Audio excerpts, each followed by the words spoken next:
Today I talking about modern era parents and children's story it relates to every real life.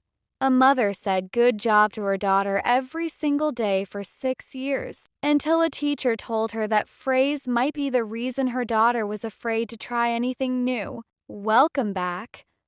If you're a parent who says good job or you're so smart to your kids all the time, stick with me because this one might surprise you. Today's story is about something that sounds harmless, even kind, but psychologists say it can quietly do the opposite of what we want. Let's get into it. Neha is a mother in Delhi. Her daughter, Ira, was in 4th grade, bright, sweet, always eager to show her mother her drawings, her tests, her school projects, and every single time Neha said the same thing. Good job, Beta. You're so smart. For years, this felt completely normal. Every parent says this, but one day, Ira's teacher called Neha in for a meeting. Not because Ira was doing badly, but because of something strange the teacher had noticed. Whenever Ira faced a hard problem, one she might get wrong, she'd freeze up. She wouldn't even attempt it.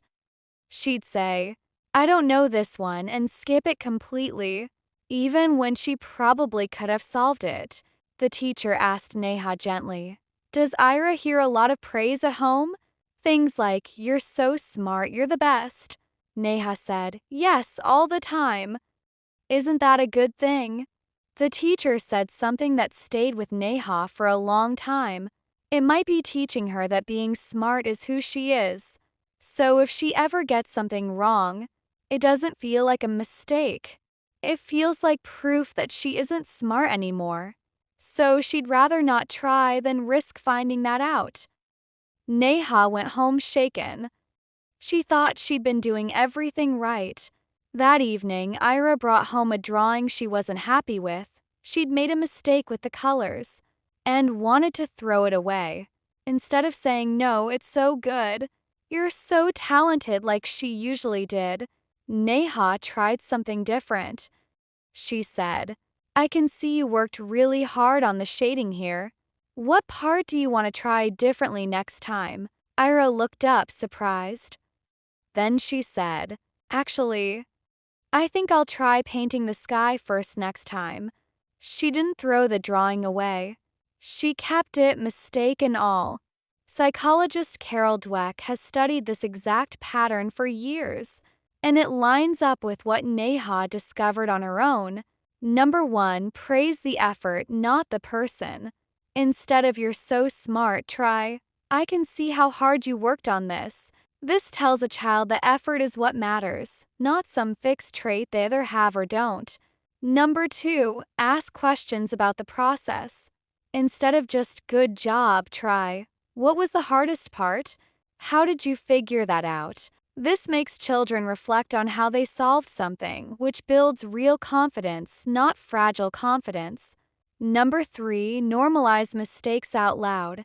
Say things like, "I made a mistake today too, and here's what I learned from it." When children hear adults talk about mistakes calmly, they stop being terrified of making their own. Number 4, praise specific actions, not general labels. Instead of "You're the best," try, "I noticed you kept trying even when it got hard. That's exactly how you improve." Specific praise is something a child can repeat. A general label is something they can only lose. Before we wrap up today's idiom, the teacher told Neha that Ira was starting to walk on eggshells around anything difficult. That means being extremely careful and nervous, trying not to make even one small mistake. Just like walking very carefully on eggshells so they don't crack. Now you know exactly what that means next time you hear it. So here's what I want you to try today. Next time your child does something well, instead of saying "good job," try asking, "What part are you most proud of?" and really listen to their answer. If you're a parent, tell me in the comments, did you grow up hearing a lot of "you're so smart"? Do you think it helped you or made you scared to fail? And if you have a story about praise, pressure, or perfectionism from your own childhood, share it below. It might become next week's episode. See you in the next one.